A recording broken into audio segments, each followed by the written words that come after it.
Today is finally the day that we get to escape a Durotar. And this time, it's not clickbait. I swear. I swear I wouldn't do any clickbait. Guys, we have only gone and done it. Durotar is finally complete, and we have reached our goal. Now, you might be like, Sand, there's only 248k in your inventory, and you might be, I mean, you're totally correct. However, you look at the token on the auction house and you see the price of 358k 976. Now, I've been looking at this price, and I'm not going to take too long just in case the token price moves around. However, we have sales in our mailbox, and as you know, or as you can tell based on when we released the last episode, it took a little longer to make this one because I was waiting around for things to sell, and also obviously spending a lot of time farming. Take a break there, yapping Sand. I am Sand from the future, here to remind you that past Sand forgot about the fact that he wanted to do a giveaway for the final episode of the first season of a WoW token challenge. Guys, we are doing it yet again, 2 months of game time being given away. All you have to do is like the video, of course, and then type a comment down below about your own progress on a challenge like this, or something that you're currently enjoying in World of Warcraft. I don't care what it is. I'd love to yap about it. World of Warcraft is awesome, and we need to talk more about it. Thank you guys so much for watching along for this season final, and let's get right further into the video. I don't know if you can tell, but the last episode, I'm pretty sure we were at 5 days and 22 hours. As you can tell right now, we are at 7 days, 13 hours, and 46 minutes. So I have spent an ungodly amount of time since the last episode. And we have finally done it. We have 99 males, and I actually looted a couple just because I wanted to show all of like the big boy gold in one whole page for 100 males. And as you can see, we have 112,767 gold, which is going to bring us to 360k, which means we finally have the token. We have done it. We have reached a goal, and much of what we have done recently, and you can probably tell from the mailbox here, I'll go over a couple of it. A lot of it is essence of water.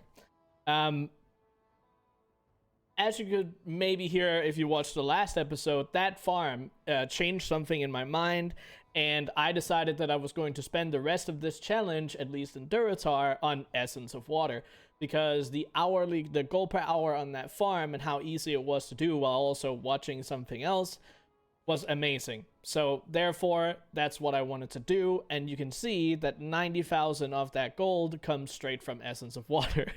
And you can also see the portions that we've been able to sell this in has been quite small, actually. And some are a little bit bigger. And we actually had a couple issues here the last, well, day and a half, because of the simple fact that the price was getting dumped a little bit and then people weren't really buying it. But we did actually end up finally selling the last couple of pieces here. We have, I think I have a couple left over in the auction house, but I'm not too sure about that.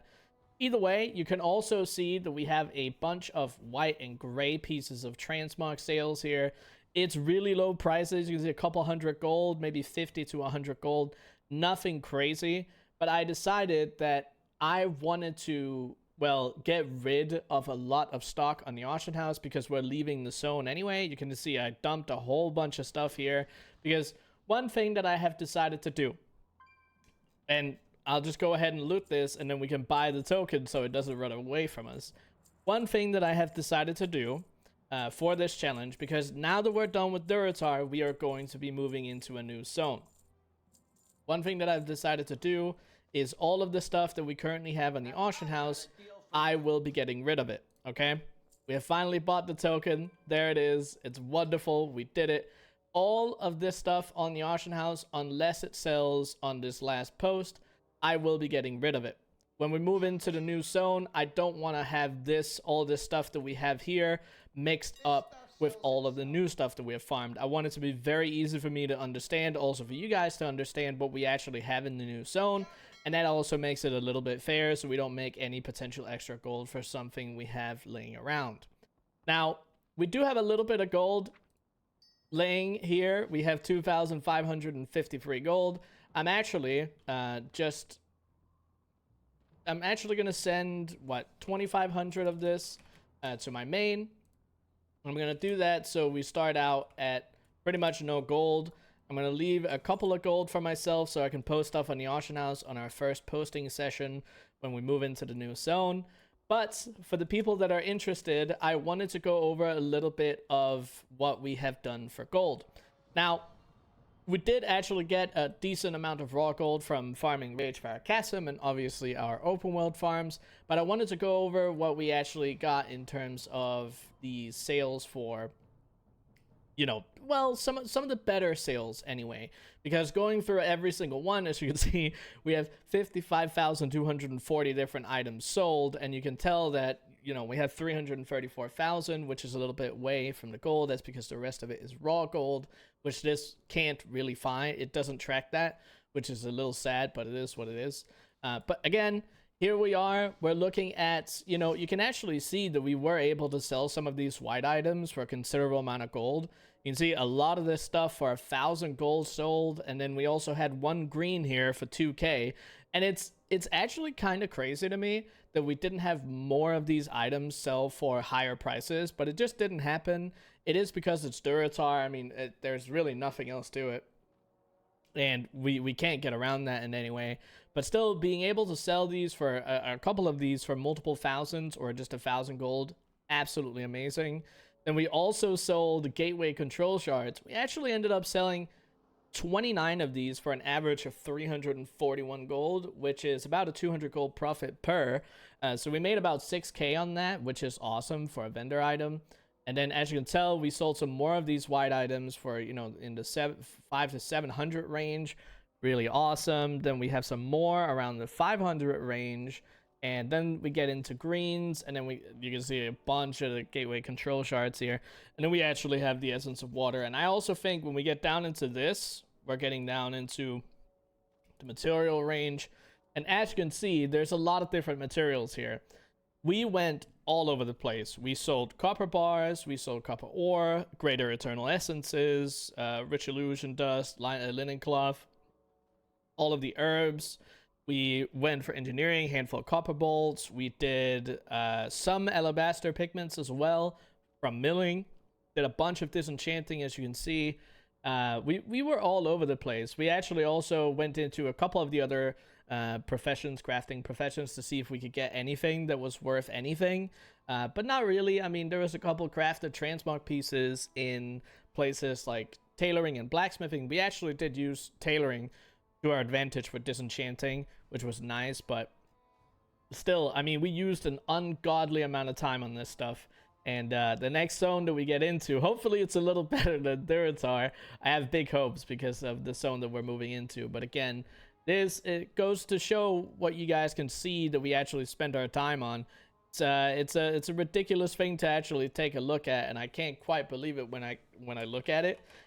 But if we look at it, we have 7 days, 13 hours, and 52 minutes. So in total, if we take that together, that's 24 times 7, 168, and then we say, well, we're just going to say 14 hours. So we spent a total of 182 hours on making a token from Durotar. It is about a 2k gold per hour that we earned in total, which I'm honestly pretty happy about. You know, considering it's Durotar, which is a starting zone that doesn't have too many things to offer, 2,000 gold an hour is not that outrageous, because we also had some AFK time, obviously, and whenever we were posting on the auction house, that slows things down as well. But I think overall we did really, really good. And again, I appreciate you guys so much for watching this video. I mean, this whole series has done amazingly. I'm very happy about the fact that you guys are enjoying it as much as I am. And this is, of course, only the beginning. My plan is to make it into a bunch of other zones. Now let's talk about the next zone. And I have decided that it's going to be the Barrens, okay?